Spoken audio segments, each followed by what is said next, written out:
إذ قال الله يا عيسى إني متوفيك ورافعك إلي ومطهرك من الذين كفروا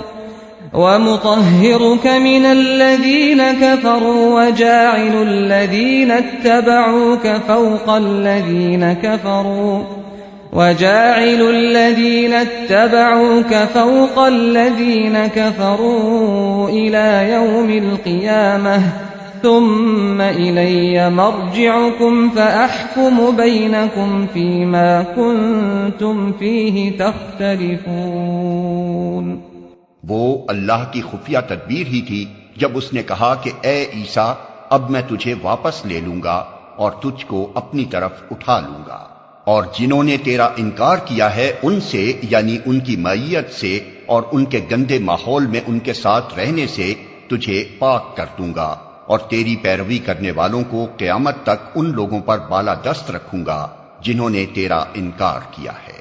پھر تم سب کو آخر کار میرے پاس آنا ہے، اس وقت میں ان باتوں کا فیصلہ کر دوں گا جن میں تمہارے درمیان اختلاف ہوا ہے۔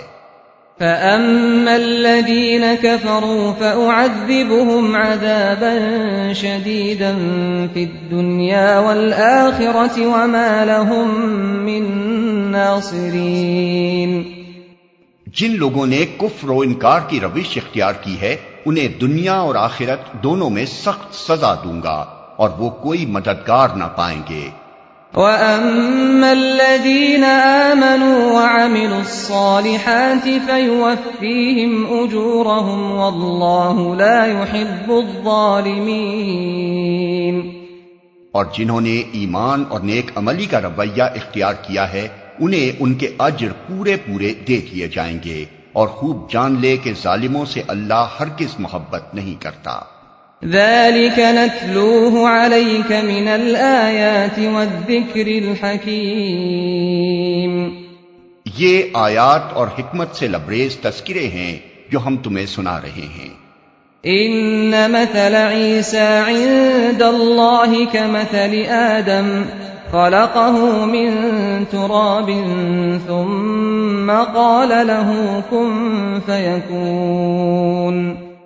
اللہ کے نزدیک عیسیٰ کی مثال آدم کی سی ہے کہ اللہ نے اسے مٹی سے پیدا کیا اور حکم دیا کہ ہو جا، اور وہ ہو گیا۔ الحق من ربك فلا تكن من الممترین۔ یہ اصل حقیقت ہے جو تمہارے رب کی طرف سے بتائی جا رہی ہے، اور تم ان لوگوں میں شامل نہ ہو جو اس میں شک کرتے ہیں۔ فمن حاجك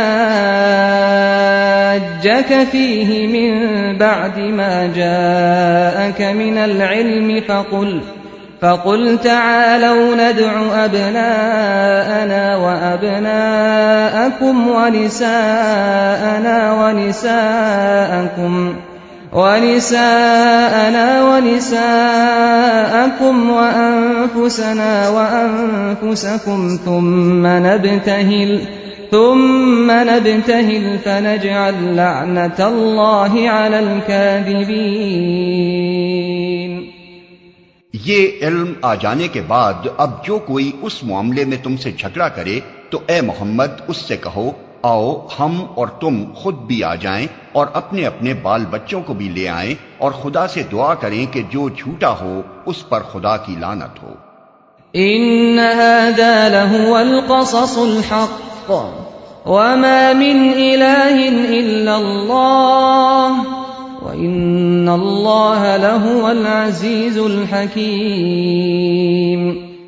یہ بالکل صحیح واقعات ہیں، اور حقیقت یہ ہے کہ اللہ کے سوا کوئی خداوند نہیں ہے، اور وہ اللہ ہی کی ہستی ہے جس کی طاقت سب سے بالا اور جس کی حکمت نظام عالم میں کار فرما ہے۔ فَإِن تَوَلَّوْا فَإِنَّ اللَّهَ عَلِيمٌ بِالْمُفْسِدِينَ۔